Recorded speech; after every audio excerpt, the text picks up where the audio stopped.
Welcome to USA Global TV and Radio, where our mission is to provide education, entertainment, hope, and inspiration. USA Global TV and Radio connects you with experts and audiences all around the world every single day to help you succeed in business and to live a richer life. Visit us at usaglobaltv.com to learn about career and life-changing training and mentoring programs like the Listening Mentor. Subscribe to our newsletter to stay informed about our special programs and offers. Discover how you can become a guest on one of our shows or a host or producer of a USA Global TV and Radio show of your very own. That's USA Global TV and Radio, where the doctor is always in.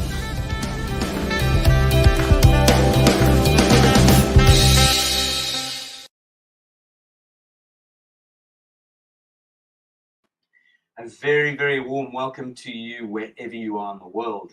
It's Live, Learn, Teach, Inspire. It's Wednesday, and we are so excited, as always, to be introducing a phenomenal pair, two people who drive an incredible organization that the British School of Excellence has joined forces with, and I am going to be taking you on a journey with two wonderful people. But before I do so, I would love to just sort of throw it out there. You know, sometimes we've all felt that we lack clear sense of purpose or direction in our lives, and we just want to find something that can put us on the correct path and sort of unlock the best versions of ourselves. And this is exactly what we as an organization are about, is where we need to sort of really map out how we can be the best versions of ourselves and really put this map in front of us. We can draw something which is unbelievable.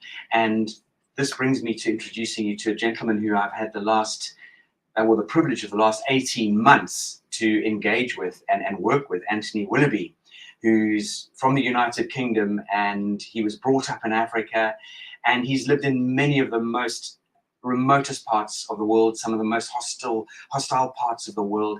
He's lived in Japan for over 30 years, and believe it or not, he took care of the skipping rope champion in Japan. He's worked in Africa. He's got the most incredible portfolio of some of the people he's worked with. He's put maps in their hands from the likes of Bill Gates, Warren Buffett, Virgin as in the airline, and Ferrari, Dyson, NHS, you name it, to incredible organizations throughout Dubai, schools all over the place to America. And Anthony really does bring the most inspirational technique to life and to light. And this is for everybody. This is for youngsters, for teenagers, for adults, for businesses, for executives. We can use this incredible process and system in our lives. And accompanying Anthony on this incredible journey on Live, Learn, Teach, Inspire today is an incredible lady who has really grown up in all parts of the world, has got the most incredible, air miles. Her name is Doutzen Kruithof, originally from the Netherlands, and is now based in Rwanda. And Doutzen is a coach. She's an entrepreneur. As I said, she's in Kigali in Rwanda, and she has really collaborated with some of the most incredible locals and international partners in many spheres. And her journey is really, it's about elements of her work are focused on really bringing the best out in people and giving them that ownership and giving them that direction and guidance that they need, and how to sort of kick in with some credible behaviors for teams as well as individuals. And Anthony and Doutzen, believe it or not, first met in 2015 in Narita Airport in Japan. And Anthony, I think, comes up to here on Doutzen. She's this wonderful, tall, elegant woman, and he got into conversation with her. And this really goes to share with all of us out there that one of the things that, if any of you have had the privilege or the opportunity to connect and engage with the British School of Excellence, is one person, one opportunity can make that change in your life or make that difference. So without further ado, I'd like to invite both Anthony Willoughby and Doutzen into the studio. Philip, Hello, good evening. Thank you very much. Warm welcome, Anthony and Dutton. Hello. I could talk for hours on introducing you, but I thought we've only got this wonderful short hour together, and I really want to keep it short, sweet, and give as much information as we possibly can. Anthony, again, welcome, and Dutton, welcome. What I'd love to do is I'd really love to jump straight in, if I may, if that suits you. And by the way, this is free flow, so please don't feel that it follows any specific strict form, but, interrupt one another and how we can connect and engage and sort of just embrace this moment together. And what I would love to do is really ask you, Anthony, where did this start from? What is territory mapping? I think territory mapping goes back a lot further. I mean, I think it is, school days. What are we doing at school? What is important in our lives? And I wrote a book decades ago called In Search of Inspiration. And what I was really looking for is we've got the freedom of choice to shape our own destiny. What do we need to learn about ourselves and Mother Nature if we want to really enjoy that freedom? And that has been my quest over the last 50 years. And territory mapping really was a very simple, it evolved on a camel safari in Kenya. And I saw the Maasai and I saw they had absolute substance without arrogance. And I thought, why do we have arrogance without substance? And I decided this is fascinating. What else have we lost? So I went off to the Papua New Guinea ambassador, met in Papua New Guinea embassy in Tokyo, met the ambassador and said, "Sir, what have you got that we've lost?" And he said, "Go to my village." And I'll be telling more about feathers and spears and things that I learned there. But when I got back to Tokyo, I just said, "What is the most important thing in your life?" And he simply said, "It is my territory." And he drew a map of it. And he said, "My entire life from the age of 3 is how do I protect my territory?" So I became fascinated and realized that for the first 99.9% of human existence, our identity has come from knowing the territory that we protect. And it just started to make me think, what is my territory? What does territory actually mean? And I think really the relevance is what Dowson will be talking about is really how she sees territory and how she's been able to work with people to ask them that question of what their territory is.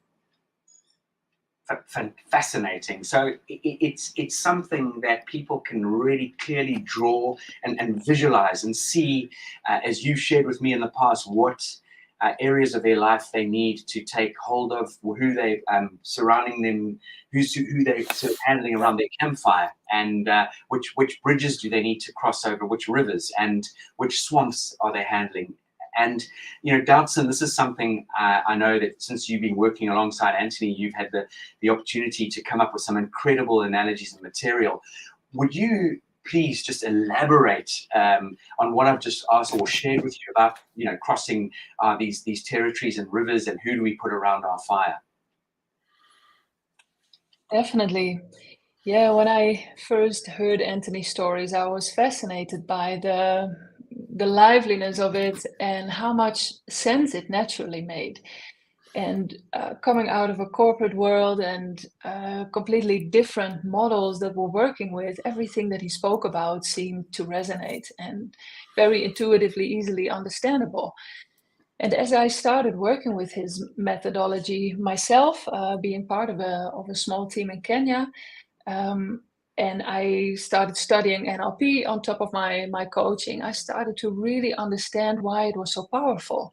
And there might be many reasons for it that I haven't figured out yet, or that I haven't done any research or research about. But, there's a power in thinking about your territory from the perspective of drawing it, reflecting on the rivers to cross, the mountains to climb, as it helps you to take a bit of distance from your life, from your current situation, maybe even from the goals that you have, where you're heading, where do you come from, and to then use these metaphors to contemplate on what is actually going on, what is in front of you, what do you need to overcome. And the metaphors other than the power of metaphors in general, if you also start drawing them, contemplating and discussing them with others, it makes it this natural language that others intuitively understand. And you'll be able to come up with a solution as you have a bit of a perspective, a bit of a distance to your situation. And it just seems to naturally resonate with people. Sometimes, when you're with people who are near a coast and they have no mountains. I'm from a country with 0 mountains. Now I live in a country of 1,000 hills. Some of them you see behind me. So not always all metaphors that we use resonate with others. So there's a freedom and playfulness in this tool that people can adapt to who they are, to what resonates with them. And maybe that is for now the first thing I can say about that, if that makes sense. It makes huge sense, because it's what people can identify with and what resonates with them, and certain, not, it's exactly as you said. If I sort of said, hey Dutson, you know that the bar one is an amazing chocolate and you've never tried it before, how are you going to know it's an amazing chocolate? So I hear you, and it's finding what opens doors for people or what resonates with people. Anthony, going back to you on this next question, in just sort of expanding and elaborating on what Dutson was sharing there, would you expand on how one sort of goes about putting one in place, and what are some of the really key elements?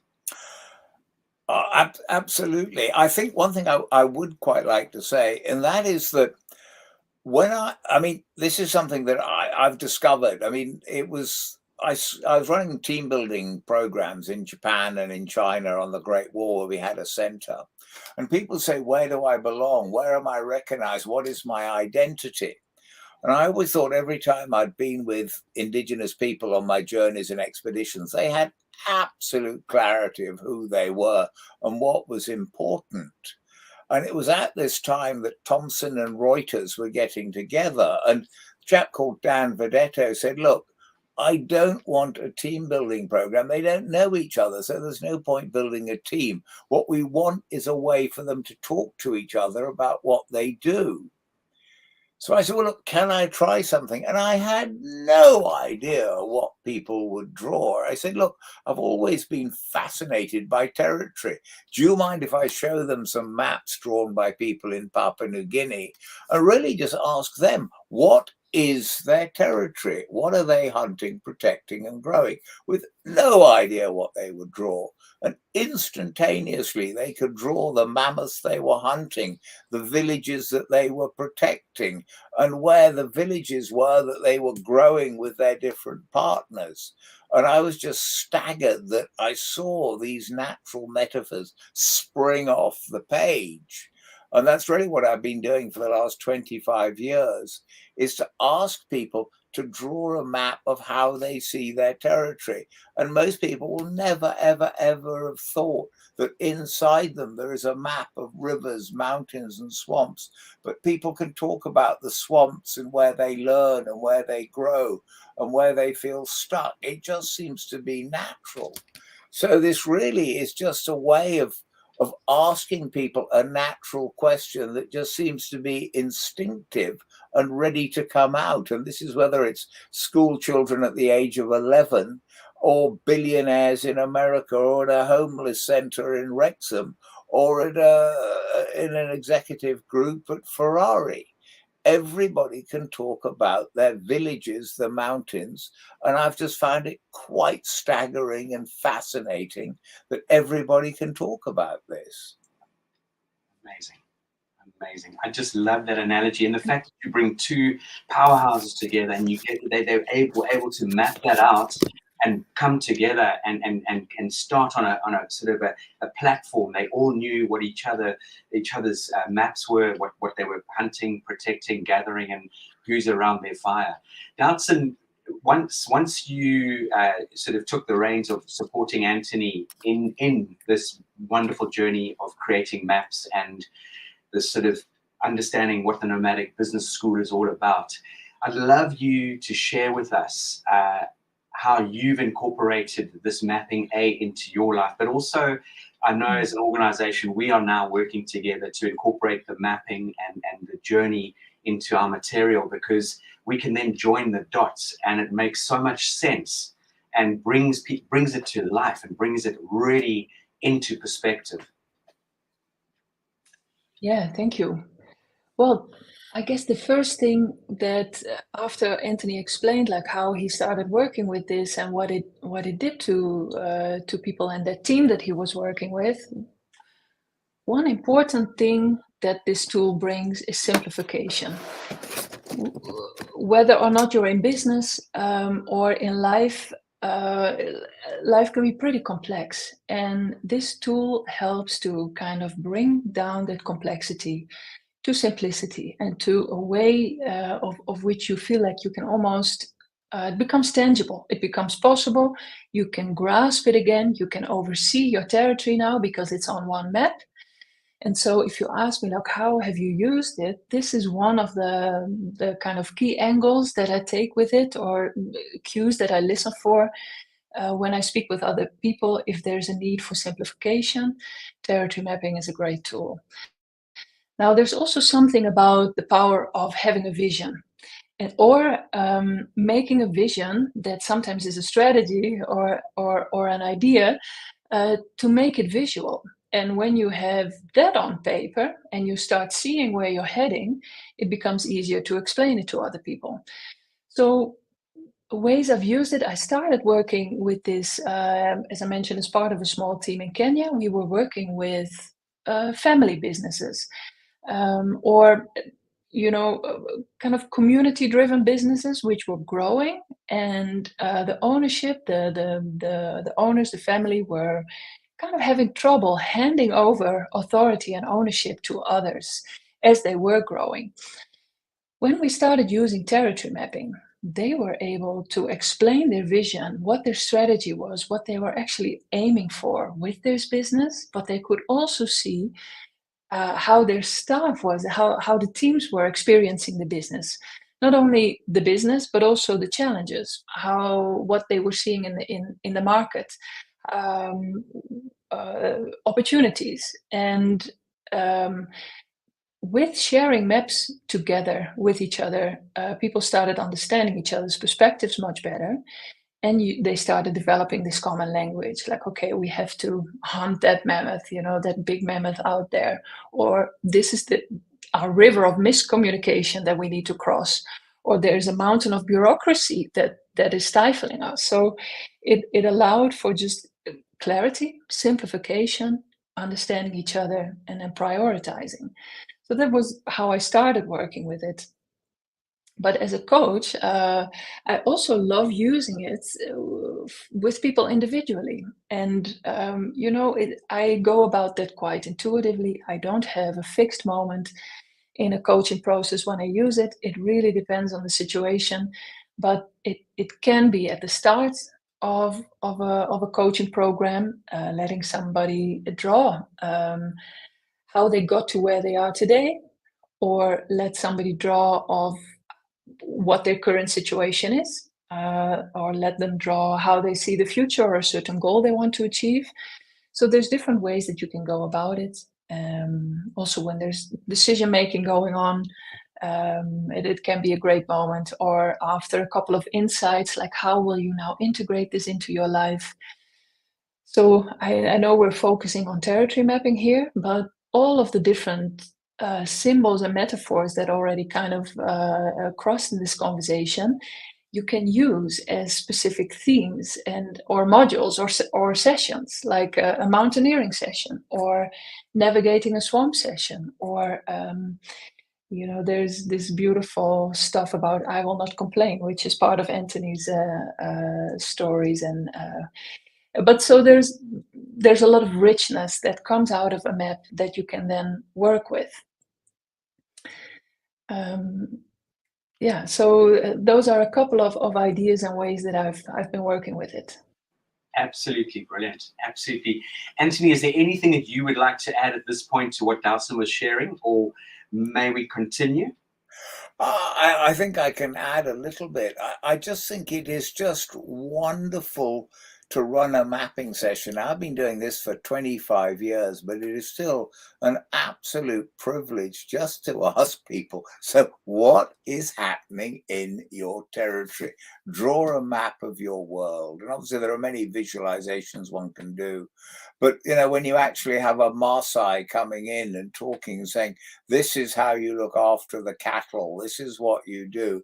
And people can start, I believe, to tap into the humility, the humanity, and ultimately really understanding who they are, because it just removes all of that jargon and people can't draw what's not important. So it's just very, very versatile for starting great conversations. And I think ultimately, what do? We help people have great conversations based on mutual trust and respect.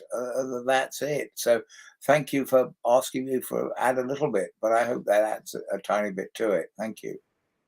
I'm going to actually keep you there, because in many of our meetings and conversations, Anthony, there are two areas that I'd like to bring into play here. The first one is, I know it's had the most profound effect on school children being able to map their journey in their lives and sharing that with their parents. It's been an amazing tool for communication, for parents to really, really understand their children more and what the children are looking to do. That's number one. And number two, which I wanted to sort of run through with you, because it's so linked, is when we were in conversation a couple of months ago, you had spent some time with a neurologist, a neuroscientist, and he went and he delved deeply into what we're unlocking here by sort of going back in sort of looking at the very simplistic idea of what are we protecting, what are we focusing on, you know, what all our territory. And this, he said, it's unlocking a part of the brain that's really almost gone dormant. Yes, and I think actually I'd like Doutzen to be the first one. I will then definitely answer the other part of it. But Doutzen knows a little bit more about the neuroscience behind this. And yes, we've got some fabulous documents. I've even had an email from a fellow who won the Nobel Prize for Medicine, a chap called Edward Moser, who's discovered there's a GPS in the brain. And he sent me an email saying, yes, I think what you're doing might be tapping into this part of the brain. So I think there's a lot there that we're actually tapping into, which all visuals do. But I think Doutzen, you've been looking at it more about the thoughts and the neuro whatevers that, you know, yeah. Well, I have definitely been so fascinated about how come this can be so powerful. And when I started understanding a bit more about the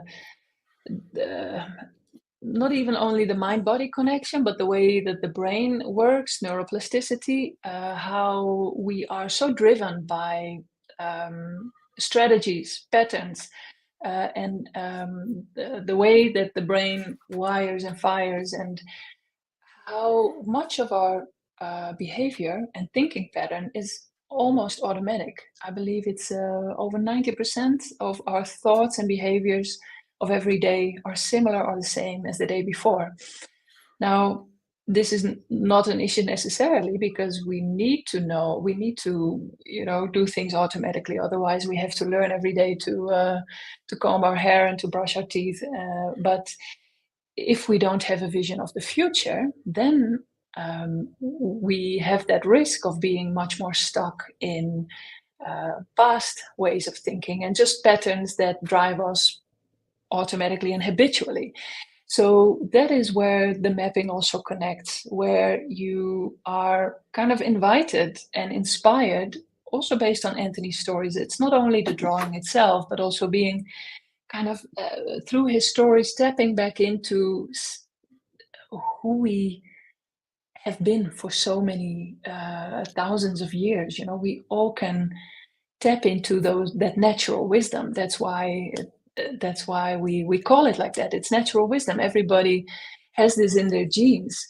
And with that natural wisdom of thinking about where you are, where you're heading, and what obstacles are on your way, if you make that visual, and you actually create that compelling vision of the future, and you see like, okay, I might head for that swamp, there might be some challenges there, but it's part of my path. There's something beyond there where I'm heading.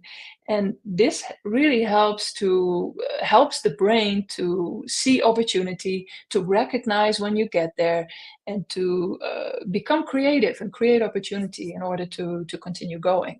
So I'm definitely not a researcher or a scientist in this area. This was just for my studying of what is actually happening in this process and why is it powerful. So Anthony, I think here, please take over from me again. And Yeah. I certainly won't, yeah. venture into that area, but maybe at some time you can have Dr. Christine Johnson on talking about it. She's written a fabulous article that we could let you have, linking territory mapping directly to the neuroscience. But Philip, you talked about me working with parents and students and teachers, and this is actually a very, very new thing. We've actually at a homeless centre in Wrexham who work very closely with families in distress. And they have really, the parents drawing the maps and starting to talk to the students. And that has been really very successful to get them talking. But I'm working on a project now with an amazing 15-year-old from a school in Dubai with his parents. And really what we're asking is, what is the wisdom, knowledge, and education that you need to have a purposeful, well-lived life? And to actually get parents and students to think about what does that actually mean, and what is that progression of the skills you need in order to cross your swamps of insecurity and lack of confidence. And we are working with, as I say, the school and the parents. But one thing I found absolutely fascinating is to involve parents talking to teachers and students is almost heresy. The schools seem absolutely terrified that we're actually going to start asking, so what is the point of an education? How is the education going to give the students a sense of purpose and identity? And why don't we get the parents to talk about what their sense of purpose and identity is, what they thought when they were the age of the student about life, and what was success? So this is a really exciting program. We're going to work with school children in Dubai and their parents and teachers. We're going to do it with the Maasai in Kenya. We're going to do it with a chap from Nepal who's the first from Gurkha to join the SAS with his daughter and their teachers who are based in Cambridge in England. And at the same time, we're going to do it with people who've never left their village. Because really, this is what we want to ask people is, what does it really mean to have a life that you can be proud of? What does that look like? And I asked this literally of 1,000 students in Dubai a month ago, from year 6 to year 12. And every single student could draw those rivers, those mountains, those swamps. And that's now going to be used with their communication with the school to start developing those life skills that they can start seeing what the vision is way beyond university to have a meaningful life. And why don't we talk to our parents about that, or to our children about really how do we contribute and where does our identity come from? So sorry, that was a bit of a long answer, but this is an area that I am absolutely passionate about, as is Doutzen. And we really, really would love to work with people who want to try to find out what it means to have a purposeful life. And therefore, what is the point of an education, I suppose, which is a very heresy question to ask, because it seems, the edifice of the $5 trillion a year education business perpetrates itself unless you ask people what is the point of an education. When you do that, the entire edifice is shaking.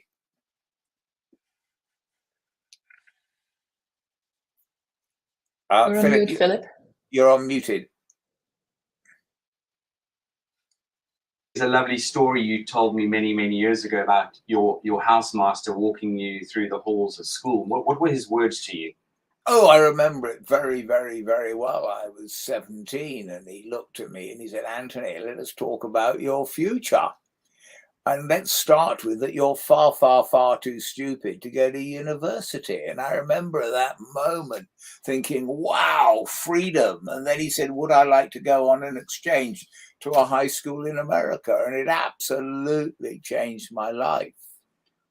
And I think this is where we've got to realize that our passion and purpose comes from one or two conversations and happenstance and finding oneself in a new environment. I mean, you know, I took the Trans-Siberian Japan. I arrived there by boat. I was 22. I knew no one. And about the third morning in this little tiny hotel I was in, there's a tannoy on the system saying, Mr. Willoughby, your mother's on the phone. So I went, good heavens, well, my mother doesn't know where I am. So I went down, picked up the phone. The woman said, hi, David, how are you?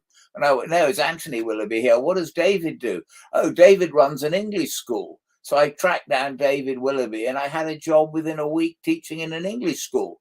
And I think, you know, life is just this happenstance of being passionate, and it's having that. We've got to cross those rivers, climb those mountains. We've got to have this momentum moving forward. So I'm not sure whether that's really answering your question, but it is trying to get across this fantastic excitement that I think looks at a map, looks at terrain, looks at what's possible.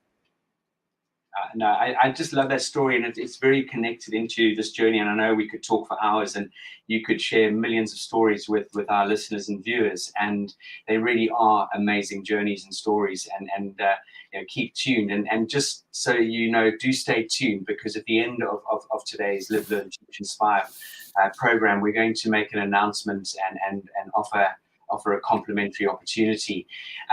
Doubtson, I will come back to you, but it's something you did mention earlier. You mentioned something about I will not complain philosophy, and how we can develop that. And this is something, again, through you know, drawing your own territory map. We can obviously work out where we're going and what we need to achieve in our lives. But Anthony, just elaborate on this I will not complain vision, focus, and philosophy. Well, I will do. I think keep Doubtson there and keep the screen there. Yeah, I mean, that literally, I mean, I'm not a planner, I'm nothing. And I'm not an explorer. I just sort of enjoy uncertainty. And I met the Papua New Guinea ambassador, and the next time I had a map of Papua New Guinea, and he drew a line across it, literally like that. And I saw that there were villages, and I was overweight. So I thought there'll be food in the villages, but there probably won't be any wine. So he headed off into the jungles of Papua New Guinea with 24 bottles of wine, extra porters to carry the wine, and absolutely no food. Not very good planning. But one chap on this trip complained, and he complained, and he complained. And what I saw is complainers completely destroy morale. They will never go to the leader. They will always go around undermining. Do you think Anthony's lost? Do you think the porters will kill us? You know, and they gradually undermine the entire essence. And really, complainers fundamentally are cowards. They really, really are. And I realize that you just can't really have cowards on trips. You want people to say, if something's wrong, they come up with a solution. So for future expeditions, everybody had to sign a document saying, I will not complain if I get eaten or trodden on by animals, if I extra porters. Because I think we have to realize we cannot be a victim in our lives. The only thing we can be is a victim of our own stupidity. Now, that's obviously a fairly arrogant statement, and people are victims, and it is unfortunate. But I think somehow, and that's been my philosophy, of living life as positively as I can do. And Doubtson has certainly been involving I Will Not Complain in her programs. And I think you can see how it sort of engages people, doesn't it?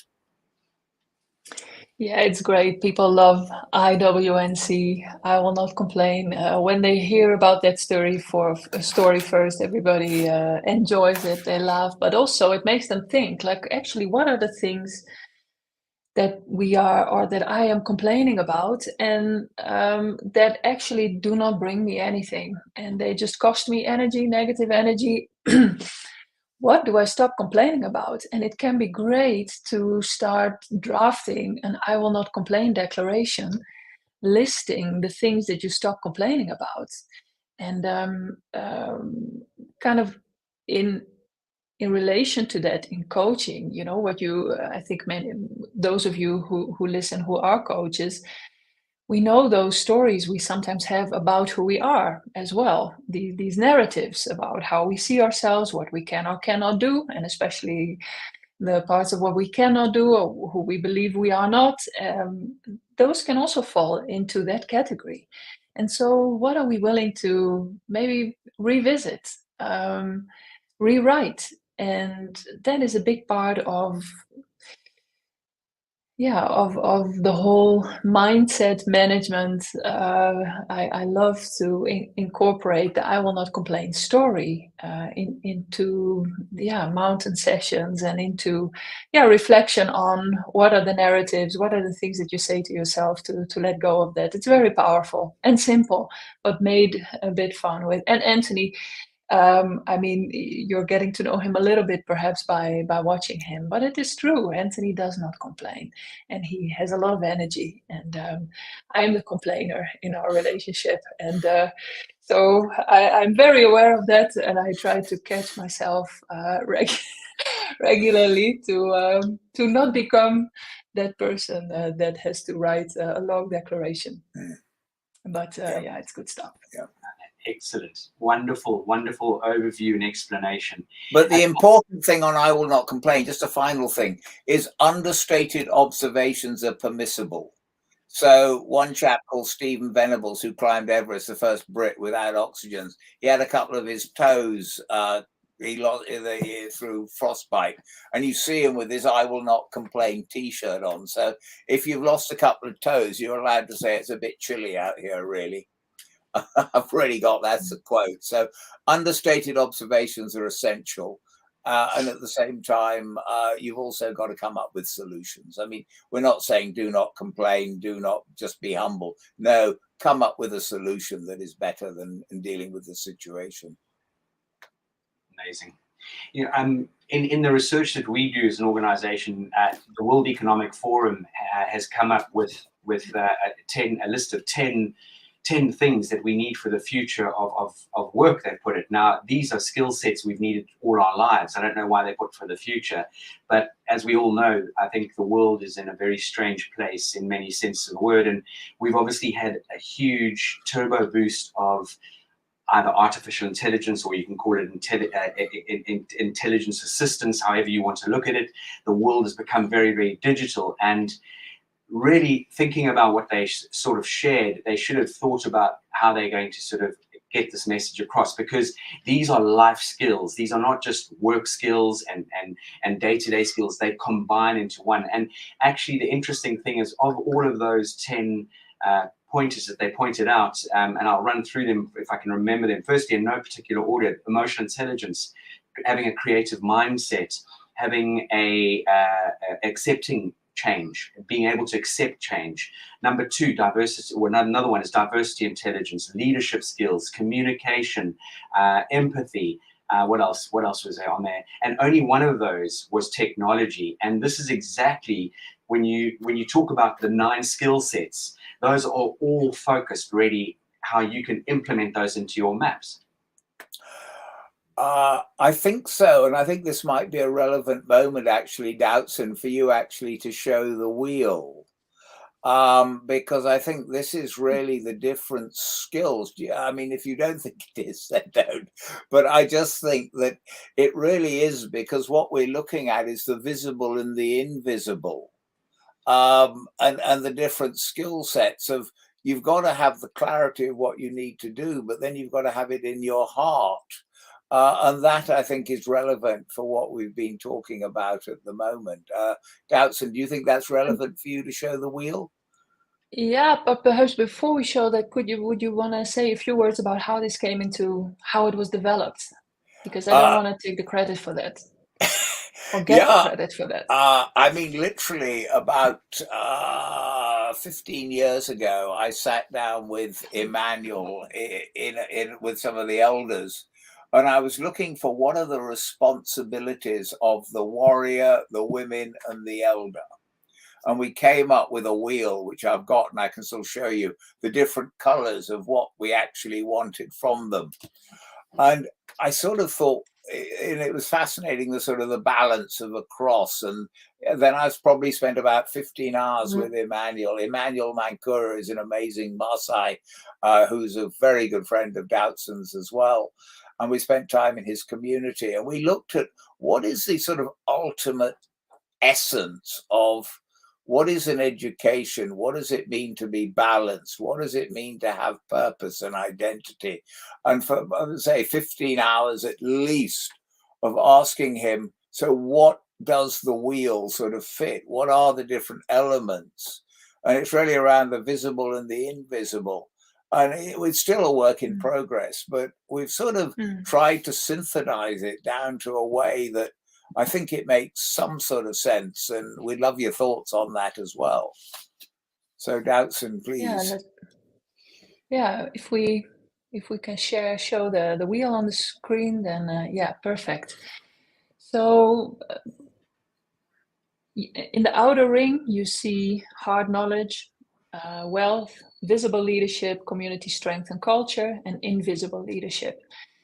And then you see a top part and a bottom part. The top part is black and the bottom part is red. And the idea is that the top part of this wheel is about the visible part of leadership as it is written. There's a couple of things that you really need to know, to figure out, to have clarity on. And then the lower part of the wheel is what drives it. If the lower part of the wheel is in place in somebody's leadership, whether it's personal leadership in life, whether it's leadership towards, for your organization, your community, your school, if the upper part is driven by the lower part, it makes it much more sustainable, durable, and it builds trust. So if very briefly or quickly, I try to do quickly, but it's like spokes that run through the middle of the wheel. And in the middle, you see people around the fire. Now, if we start just on the right side of the first red one, leading by example, just on the community strength and culture. If a leader, or if you are leading by example and you spoke across towards the territory, if you navigate your territory through leading by example, it makes it sustainable and you build trust. Then the next one, if the way that you are protecting your wealth in your community, in your life, in your family, if that is done with a sense of humility and humanity, it builds trust and it is sustainable. If you manage the threats and if you face them with courage and inspiration, you are a trusted leader. You want to inspire people on how to navigate challenges. Growth, if growth is handled and looked after, and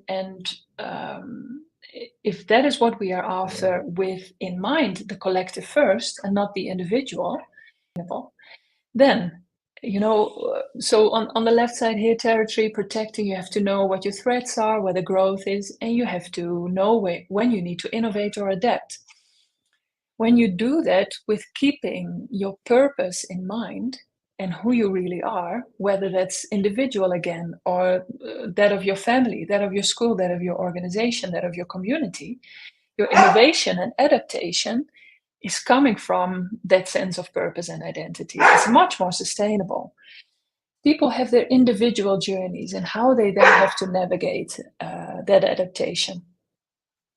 If that is done with respect for each other, with pride in who you are, and with respecting differences in timing, it builds trust again. People will follow you.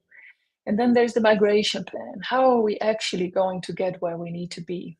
If you do that as a leader, keeping in mind that everything is connected. So when you go left here, what are you leaving behind on the right?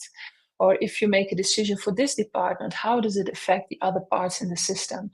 So having an eye for interdependence is really, that builds again a sustainable migration plan. So this is just to there's much more to this, of course, but the idea is that even though you need to know the upper parts of the wheel, I mean, every leader needs a level of clarity in life as to where you are, where you're going, and what you're expecting on the way. But if it's backed up and if it comes from these elements on the bottom side of the wheel, then you are a leader that people will follow.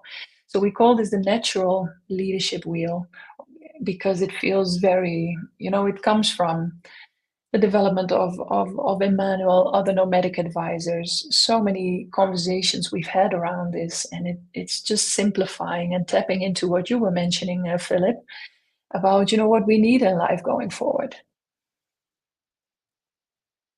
Add something to that, Philip. The top part is really what you can draw on the map. That's what people will draw quite easily. We need a migration, we need to move.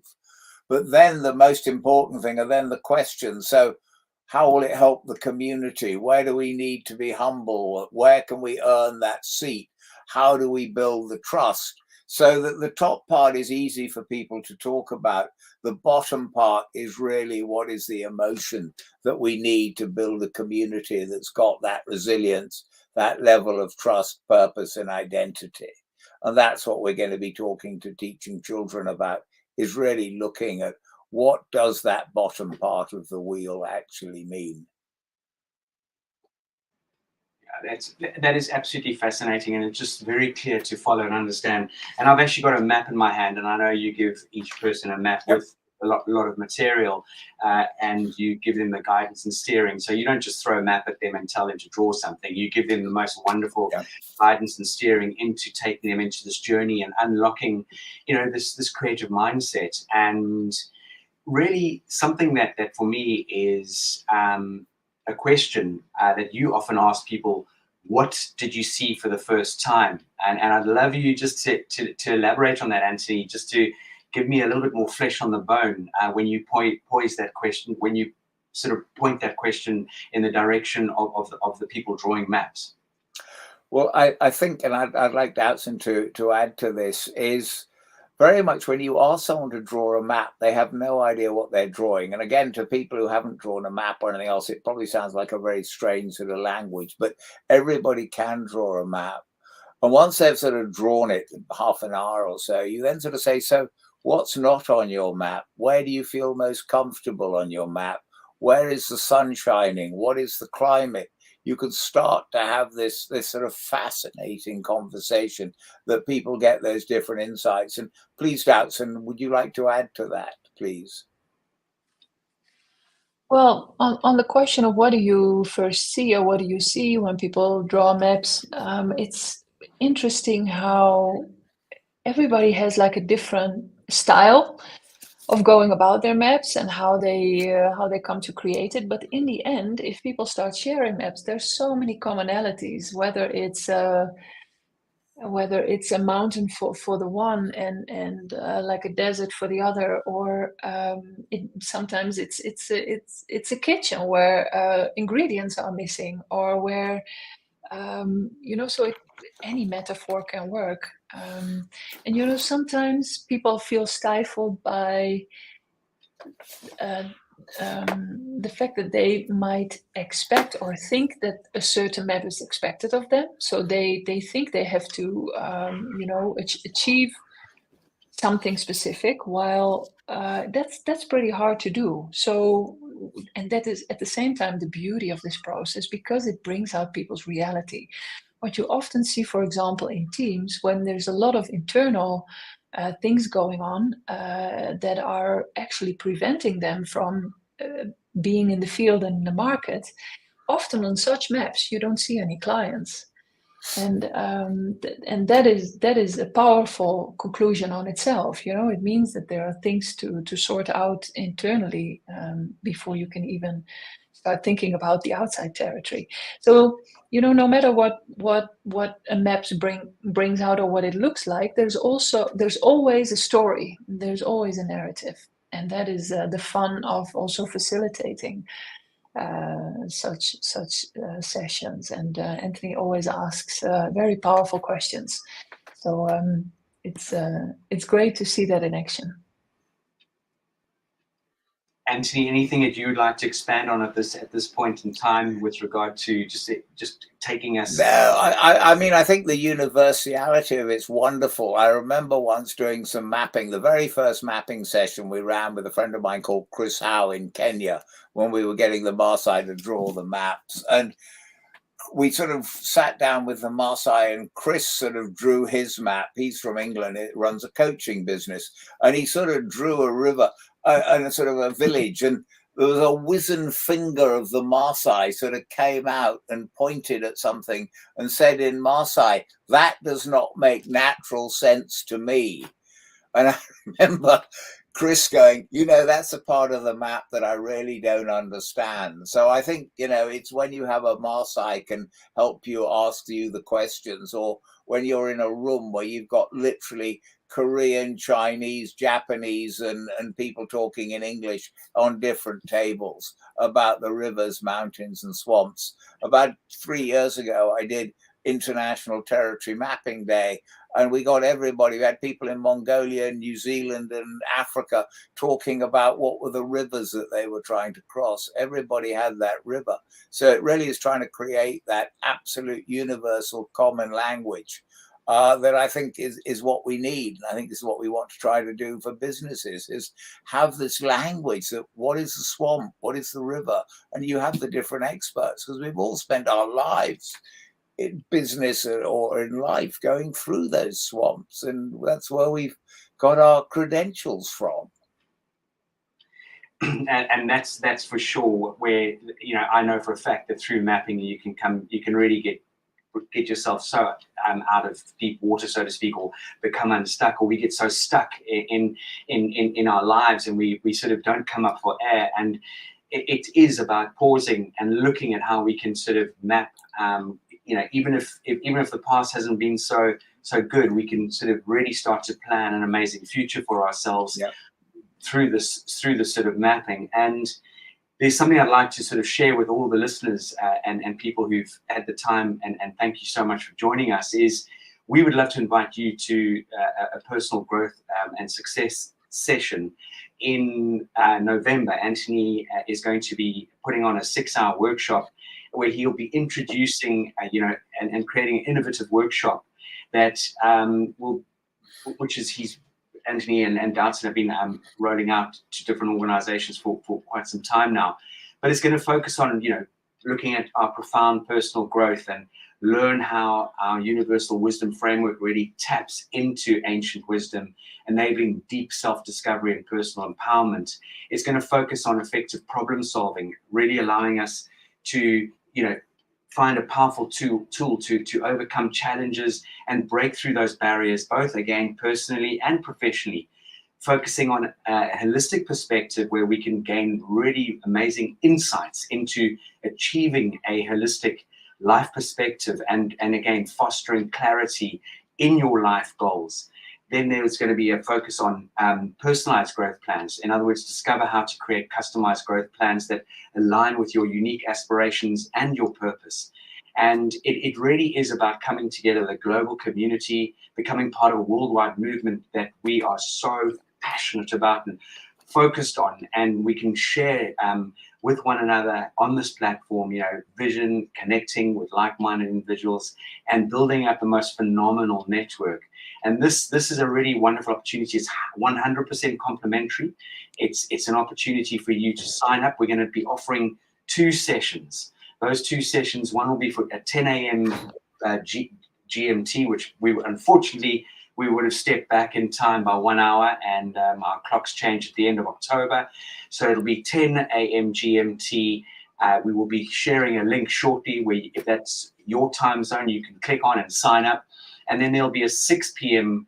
GMT for people waking up in LA, California, or parts of the States and that neck of the woods. So I really would encourage anyone who would love to know more, would love to be inspired, would love to sort of gain some phenomenal insight into allowing your imagination, your vision, your clarity, your purpose, everything unfold in a mapping session. And Anthony, as I said, will be taking you into this journey on the 8th of November. Anthony, is there anything that you would like to add to that? Yeah, on November, that one will actually be probably a little bit briefer. And what we really would love to do is to let people meet people who have done the mapping sessions, so they can ask questions, they can see what they'd like to do, what they'd like to learn, and then talk to people who have actually been using it, so they can then see it, and then they can sign up for a longer program. But we will certainly let everybody know about this and have it. Doubtson, please, over to you. Oh, I agree with you. Indeed, there's the free webinar, and then a longer program later where you can experience all of this. Yes, please. I heard that there's a question. A good question. Go ahead. Yeah. Philip, is there a... No. What do you suggest to someone who is insecure on drawing a map? So this is indeed a very great question, as many people have that initially, and we know that. And you, Philip, yeah. Yeah. So we acknowledge that, and we call it the wobble, or at least that's the word I learned for it. Like, there's this moment where you're about to start, and you're like, "Oh no, what am I supposed to do?" So just knowing that everybody or many people struggle with that's the first thing. The other thing is then to just start somewhere. And usually a powerful start can be to just draw a river and first think about that. What is that river that I need to cross? And give yourself a bit of time. We often give people some reflection questions. So there'll be a couple of questions to ponder on even before somebody starts drawing. And then depending on the setting, when we're live with people, we'll also be walking around and supporting where needed, or coming up with some ideas on how you could get started. But really, in the end, everybody gets over that initial stage. So a bit of faith and trust in the process. Anthony, what would you say to that? Oh, I mean, leave me up with doubts in there. I mean, look, we spend our entire lives being insecure, worried. Are people going to throw bananas at me when I've done a map, talking at a mapping session? We spend our lives being terrified of what people are going to say and think. I mean, I still worry about it, but I'm sort of used to my swamps that I find myself in. So we're not in any way being judgmental, and people just sort of think about how they want to interpret it, how they want to talk about it. And ultimately, when they draw a swamp, they can really show the life experience. And when we do it at homeless centers, etc., people see they have crossed the rivers. We have been brave. We do have people round our fire. We can move together. And it just lets people share that anxiety when suddenly the elephant in the room pops out and everybody goes, "Oh, what a relief. I thought I was the only person." So we're not in any way being subjective or trying to understand. It's just literally we all are terrified. That's the human condition. And the map just creates a conversation. And if I may add, I don't know if the question also came from perhaps the perspective of teams, companies, families, or if that is part of the insecurity, like who might I be sharing my map with or talk about my map to? That can add some additional insecurity. So when we are working with a team or a company, we definitely prep also with the chief, They have to be very aware of their support in this and be super careful. Or we sometimes, beforehand, before people start drawing, we highlight some of the sensitivities and we acknowledge that this is known, that this is difficult in your team. We know that this is a swamp in your organization, so to kind of clear the air already, that those things are free to come up, because they're already acknowledged, true, and but there's always the courage of people amazes me, and it opens a lot of conversation, and especially through the safety of a drawing and a metaphor. You don't have to say like, you didn't do this well, your department didn't do this well, but there can be a safe metaphor to explain things through, and so that helps as well in honesty.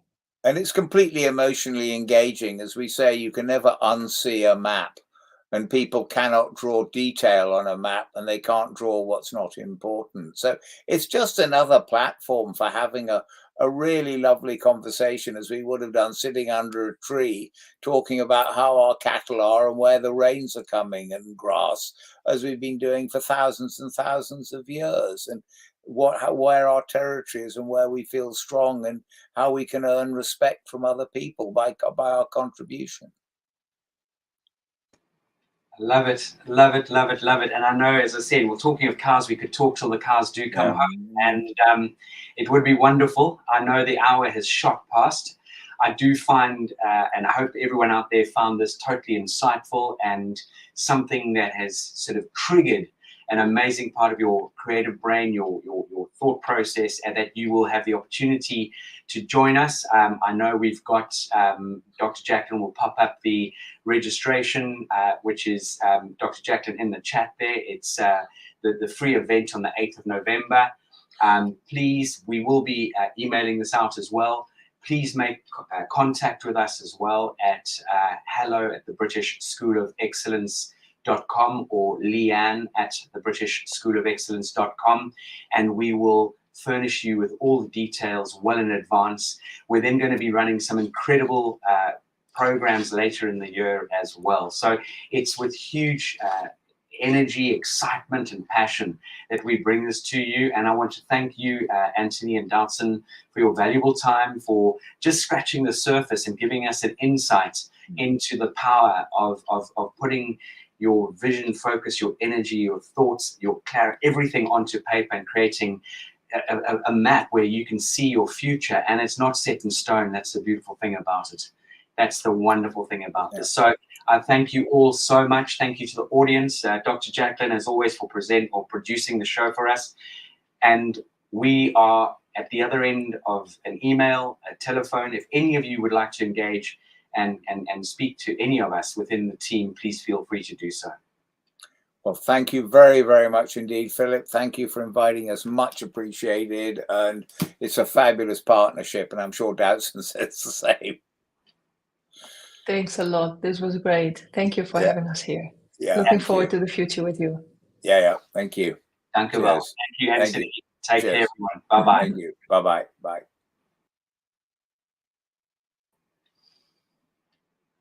Well, ladies and gentlemen, that is it. Over the next few days, that will be available to watch again. And secondly, please pop the 18th of October in your diaries. 18th of October is, we have got the most incredible person who is originally from Afghanistan, and she is going to be our guest on Wednesday, the 18th of October. Don't miss it. It's going to be, hopefully, well, not hopefully, I know, because I've met this amazing person, life-changing journey and experience to share with everyone. So please mark the 18th of October, and that will be at 6 p.m. British Summer Time, and we look forward to seeing you. Dr. Jacqueline, thank you so much. This program is brought to you in part by the British School of Excellence and founder, Mr. Philip Sykes. Building confidence, changing lives. Do you share our view that etiquette is a set of modern life skills that are essential for personal and professional success? Join us as an etiquette coach and change people's lives through the power of etiquette and manners. The last few days have been really amazing. I had a trainer course from the British School of Etiquette. And I must say it's been one of the best decisions I've ever made, and one of the best investments I've made in my own training and development. Now, words alone will not describe the transformation and the positive path that I have traveled with the British School of Etiquette.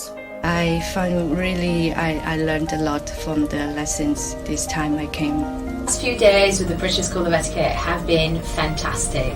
And what I've learned now is really beyond my expectations. This is the most rewarding experience and the best investment I have made this year. It was just great. I learned so much, and when I go back to Belgium, I will incorporate a lot of it into my day-to-day life and business. It's been absolutely wonderful for the whole week that we were here? I feel transformed, and I feel like blowing a trumpet and tell people, come and do this school. This class is the best. This is the best school ever. You should take it. It's just, it will change your life immediately. I am now able to teach other people how to bring the best of them. Thank you. Thank you, BSC. Thank you. Thank you so much. Thank you. Thank you to our clients for their testimonials on the Train the Trainer program. Our exponential and global growth is so significant that we've evolved from the British School of Etiquette to the British School of Excellence, where we're investors in people. Let us invest in you and your career. Contact us to become an etiquette coach. Go to thebritishschoolofexcellence.com. Start your career and elevate your success today.